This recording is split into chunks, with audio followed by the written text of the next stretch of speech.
Police निरीक्षक Salil Bhosale, API Bhushan Shinde, API Gavit आणि त्यांच्या टीमला माहिती मिळाली होती की कोलकाता पश्चिम बंगाल येथून एक इसम ठाणे येथे चरस हा अंमली पदार्थ विक्रीसाठी येणार आहे।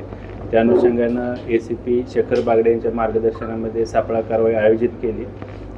त्यामध्ये संशयित इसम शनिवार अली राहणार कोलकाता पश्चिम बंगाल यास ताब्यात घेण्यात आले। त्याच्याकडून 5 किलो 50 ग्रॅम चरस हा अंमली पदार्थ जप्त करण्यात आला, ज्याची किंमत अंदाजे 5,50,00,000 इतकी आहे। सदर इसमास अटक करून मान्य न्यायालयाने त्याला 26 नोव्हेंबरपर्यंत पोलीस कोठडी रिमांड दिलेला आहे।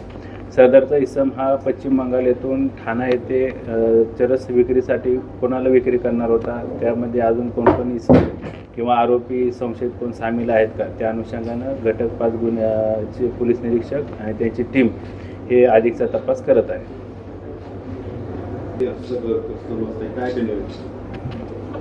नेपाळचं कनेक्शन असू शकतं। प्राथमिक चौकशीमध्ये हा जो इसम आहे हा नेपाळमधील काही ड्रग पेडलर आहे त्यांच्या संपर्कात असल्याची प्राथमिक चौकशीमध्ये माहिती निष्पन्न झालेली आहे। त्या अनुषंगाने देखील आम्ही पुढील तपास करत आहोत।